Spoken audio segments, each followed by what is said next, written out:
rough week for the banking industry. The second biggest bank collapse. The collapse of Silicon Valley Bank. The biggest bank collapse. The SVB crash almost cost an extinction-level event for startups and the global economy. California regulators shut down Silicon Valley Bank. They just came out and told us that the bank is shut down. The second biggest bank collapse in U.S. history. Tech CEOs were freaking out about it. Clients of Silicon Valley Bank are scrambling.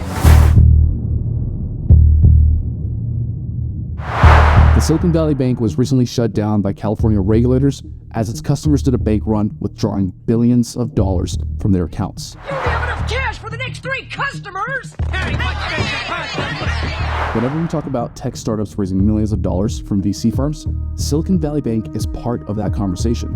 SVB is the lifeline to companies such as Roku, Stripe, Roblox, Shopify, totaling over trillions of dollars in market cap. Business owners using Stripe as their payment gateway could be at risk if they happen to leave funds within their Stripe account. The bank's debt spiral began on Thursday, March 9th, as customers ran to the bank to withdraw their funds. The bank run by its customers came shortly after Silicon Valley Bank executives announced plans to raise $1.75 billion in capital to beef up its books, which made customers very nervous as to why such a giant bank would need to raise funds. It was shortly after the California Department of Financial Protection and Innovation stepped in to end that bank run on Friday. Here are their findings on the matter of Silicon Valley Bank. On March 8, 2023, the bank announced a loss of approximately $1.8 billion from a sale of investments on U.S. Treasuries and mortgage-backed securities. On March 8, 2023, the bank's holding company announced it was conducting a capital raise, despite the bank being in sound financial condition prior to March 9th. That's almost $1 billion in negative cash balance. Holy shit! According to economists, bankers, and investors, what we're witnessing is one of the biggest failures since the collapse of the Lehman Brothers in 2008. Oh, in case you forgot about those guys, here's a flashback of what transpired then. Our firm is strong today, and we will emerge from this cycle even stronger. 12 weeks later, the bank went bust. Now, to put things in perspective, despite in SVB's growth from $60 billion in 2019 to over $189 billion in 2022, you might be wondering how they grew 200% within 3 years. For over 40 years, SVB has situated itself as the bank for founders. So, if you're a startup that just raised a fat Series A, you put your money in SVB. And if you're a VC that just funded a startup, guess what? They're most likely telling the startup to create an SVB account for a seamless transfer of funds. This bank had reached $2,009 billion in assets at the end of 2022 across 17 branches in California, ranking it as the 16th largest bank in the US. So where did all that money go? Well, like any bank, they invested it. They wanted to put a good portion of the money to work, diversifying their investments across startups, mortgage-backed securities, and whatever lucrative investments their Ivy League team drew up in their quarterly meetings.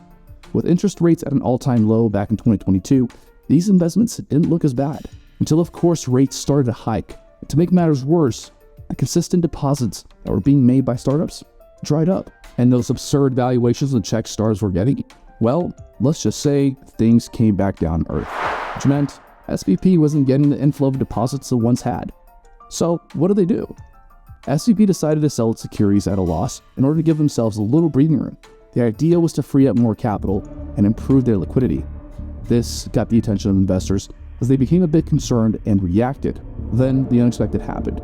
SVB stocks plunged 7% within just 2 days. The stock was on a free fall from an all-time high down to almost zero within a blink of an eye. As the floor was getting pulled right underneath them, they decided to scrap the raise of $1.75 billion and package what was left of SVB for a sell, putting themselves back out there for a bigger bank to acquire. Now, if you think what you've heard is awful, what I'm about to say next may just shock you.